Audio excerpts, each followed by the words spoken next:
I'm discussing about the role of neoadjuvant immunotherapy in lung.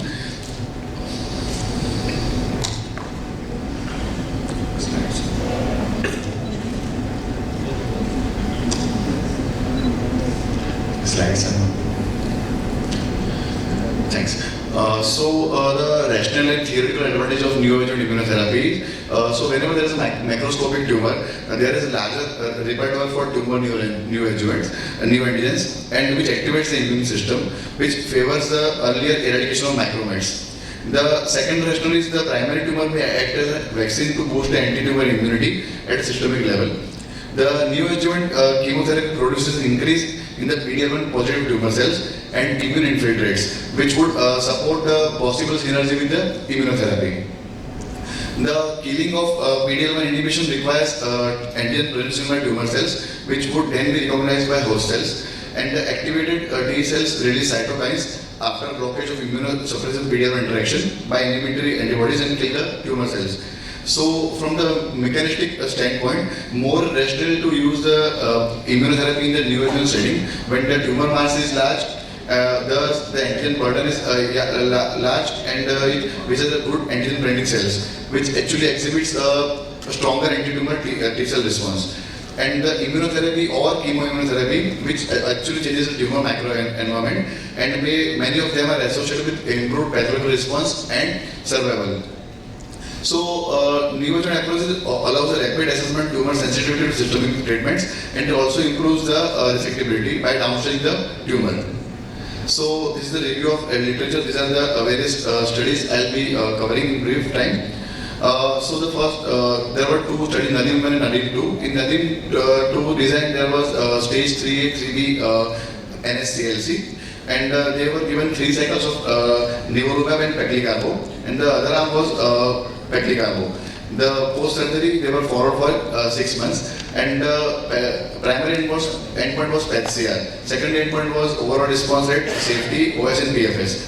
So here we can see that Nadim 2 trial, the PET-CR with Nivo with chemotherapy was 36.8% versus 6.9% with only chemotherapy. If we talk about secondary endpoint, that is major pathological response and overall response rate, it also favored the use of chemo along with immunotherapy.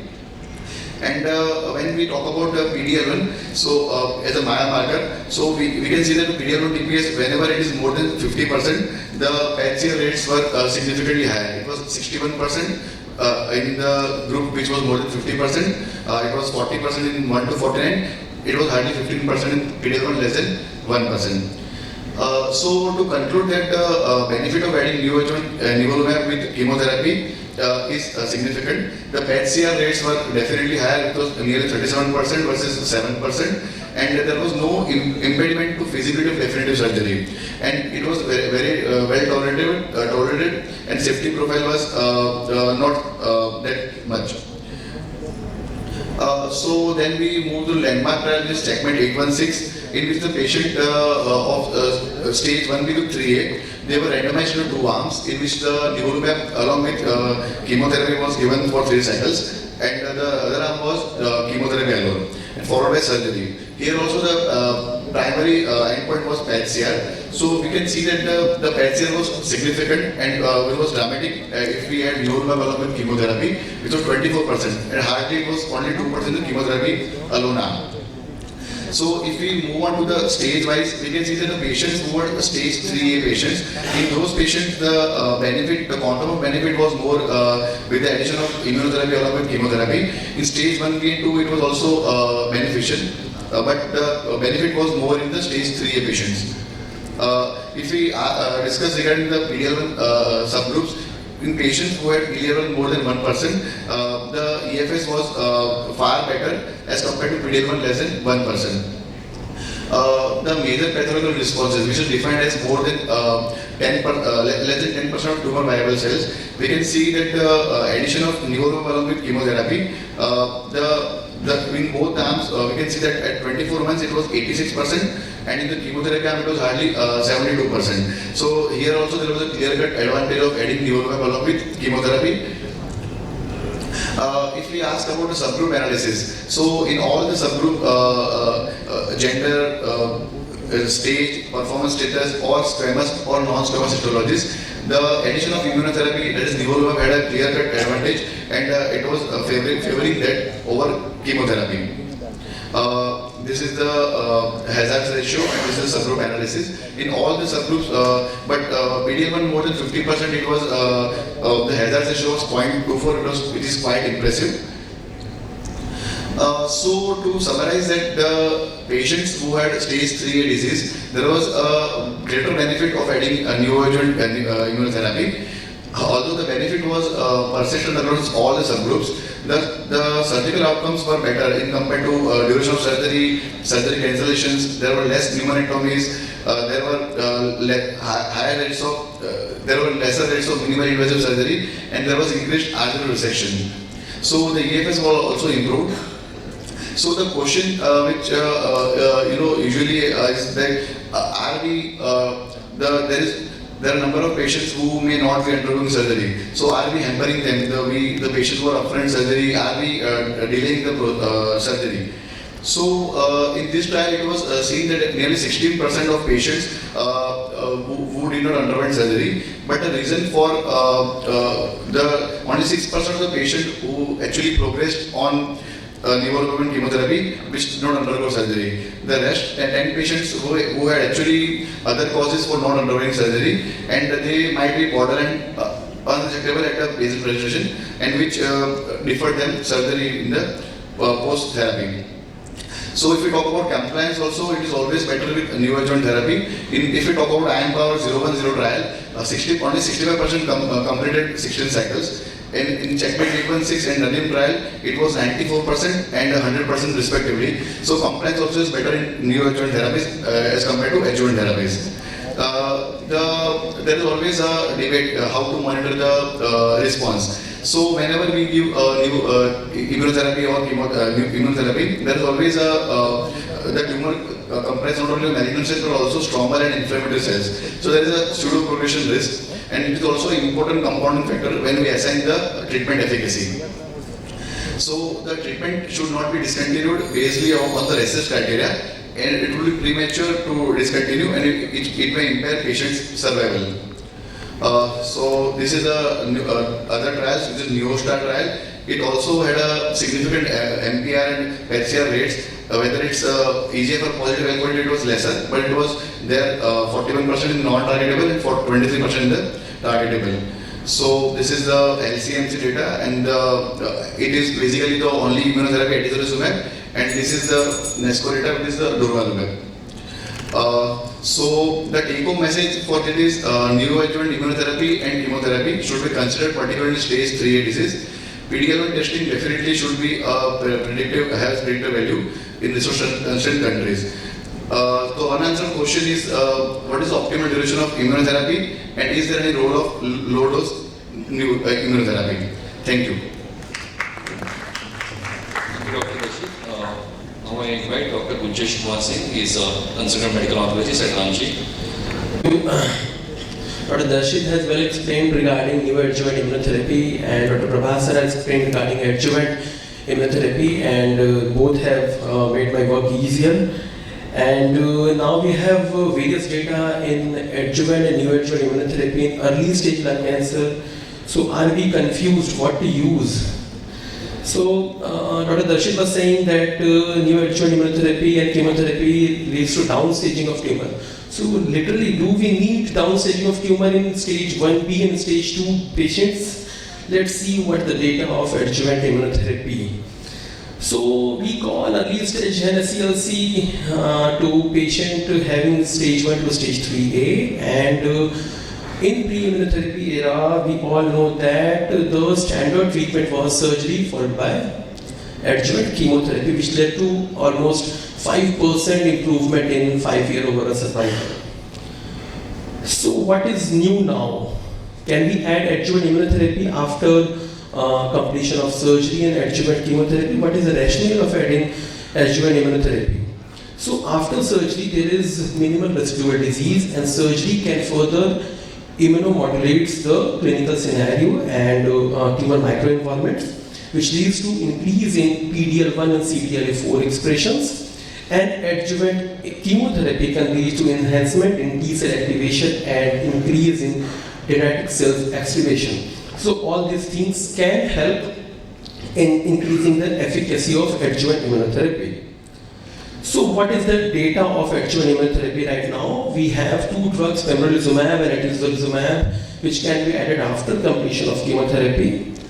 So coming to pembro data, which is the Keynote 091 study, and the patient with stage 1B, that size more than 4 cm, stage 2 to stage 3A, and who underwent surgery and adjuvant chemotherapy, randomized to 1 year of pembrolizumab versus placebo. So primary endpoint was dual primary endpoint, DFS in overall population and DFS in PD-L1 positive subgroup, that is more than 50% of population. So we have seen that the DFS was improved in case of pembrolizumab who received, and the median OS was 53 months versus 42 months in overall population. But surprisingly, already sir has told that surprisingly in patient with TPS more than 50%, the DFS was not improved, and which was quite not obvious. Regarding OS data is still maturing, and at the time of data cutoff, the median OS was not reached in both the subgroups. And coming to adverse events, already known and expected that the adverse event was more in case of pembrolizumab, and almost 20% of patients discontinued their treatment with pembrolizumab. So to conclude the Keynote 091, the data shows that there was significant DFS improvement with pembrolizumab. Atezo data came from IM Power 010, and again the similar kind of patient population. Surgery, then adjuvant chemotherapy, then adjuvant atezolizumab for 1 year. There was a hierarchical assessment for primary endpoints. First, a patient with stage 2 to stage 3A PD-L1 positive patient, DFS analysis was done. If positive, then stage 2 to stage 3A all patients, and intention to treat population including stage 1B. So coming to the first population, DFS in patient with PD-L1 positive subgroups. So there was significant improvement in DFS, not reached versus 35 months in case of atezolizumab, and when it was positive, then DFS analysis was done in all patients, stage 2 to stage 3A, and again in all patients also there was significant improvement in DFS. But when we see, when a 1B was added in the analysis and it was intention to treat analysis, then it was not statistically significant. So they posited that maybe 1B and a CLC typically relapsed later than those with later stage of disease. This may explain why DFS did not cross the significant boundary. So again, the data is still maturing, and maybe we can see later course of evaluation, because the graph is still separating, and we will see in further updates of this study. Coming to overall survival, which is the secondary endpoint, there was a numerical benefit with atezolizumab, but it was not seen in other subgroups like all randomized patient stage 2 to stage 3 and intention to treat population. But the OS data was quite significant, and there was benefit with atezolizumab if patient is having a TC score of more than 50%. So IM Power 101 conclude that atezolizumab has a significant DFS benefit in two groups of population, PD-L1 positive stage 2 to stage 3A and all randomized stage 2 to stage 3A, but there was no difference in benefit was seen if we include stage 1B patient population. So there are various trials ongoing, adding durvalumab, nivolumab, even toripalimab in adjuvant setting. So they are in pipeline, we will see in future. So coming to the debate part, that this advantage of adjuvant immunotherapy over neoadjuvant immunotherapy. Like adjuvant treatment allows faster time to surgery, so that we can land with a radical treatment earlier in comparison to neoadjuvant immunotherapy or neoadjuvant treatment, and longer treatment duration for systemic control.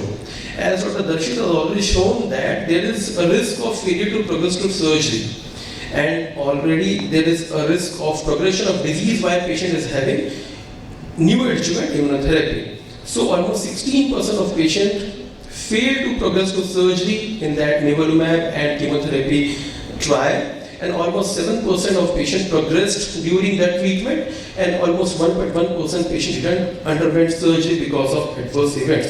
So that is quite significant, and we should keep in our mind. To summarize my topic, that because there is absence of direct comparison and still data is maturing, so we can't comment that what should be used, but both adjuvant and neoadjuvant treatments are valid options. The data is still coming, and in stage 3A, if there is N2 disease, then we can use neoadjuvant treatment in that scenario. Otherwise, in stage 1B or stage 2, upfront surgery should be offered, followed by adjuvant treatment. As we have seen that mere PD-L1 positivity is not sufficient predictive biomarker. Further, like tumor mutation burden, minimal residual disease should also be considered in future trials. Thank you so much.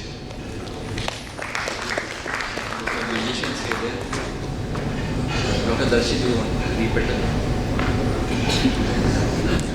Dr. Darshit, want to add any points? So basically, he has already put this so down. He said both the options are valid.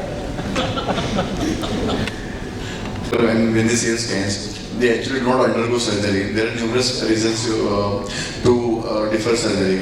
So, like if we talk about the patient is stage 2, if appears to be operable on CT scans and imaging, but patient on table or due to numerous reasons, the patient may become inoperable. So in those cases, we also like there's always data of Down syndrome tumor, so it may be more justified to use neoadjuvant also in those patients. I will ask now to Dr. Akil, do you agree that sentence 1B and 2 should be operated first? No, completely no. Stage 1B can be considered depending on various aspects, but stage 2 definitely not. No, with the availability of so great data, where just 4 cycles of neo plus chemo is sufficient to cause PAT-CR in about 60% of the major pathological response and 80%. So that is definitely. Suppose do you still agreed that PAT-CR is sufficient to go for all these neoadjuvant treatment like breast cancer? Yeah, major pathological response, PAT-CR, both are very good surrogate markers, and they are predicting the outcomes of the patients. And here the target is to downstage the disease as much as possible, because what is visible downstaging is actually causing, surely it is causing microscopic disease reduction as well, yes, which is responsible for systemic recurrence of the disease. So we should understand that lung cancer is a systemic disease, even if it is stage 2 disease. So that should be the take-home message. Yeah. So just 4 cycles of neoadjuvant immunotherapy, whereas in adjuvant setting you have to do 13 cycles or at least 6 months of the treatment. Definitely, that is why we consider neoadjuvant chemo plus immunotherapy. And one more thing, like how many patients actually are fit for adjuvant once you finish off the surgery, because of the complication. Definitely, I think both are required in some balance. Definitely, it is not that adjuvant is strictly no, or neoadjuvant is strictly no. But what I feel here is that now the era has come, where high risk features even in the early stage lung cancer, they warrant neoadjuvant treatment. So any tumor which is more than 4 centimeters, or maybe the central location, or you have early nodes, even maybe second node positive. So I think these are the tumors where initially maybe we were operating, but I think now the era is there. There is some sort of neoadjuvant therapy has to be given. Definitely immunotherapy, though we are debating, in the real world, we also know what is access to immunotherapy, but I think that is something which is a scientific discussion. So thank you, Dr. Gunjesh, and thank you, Dr. Darshit, for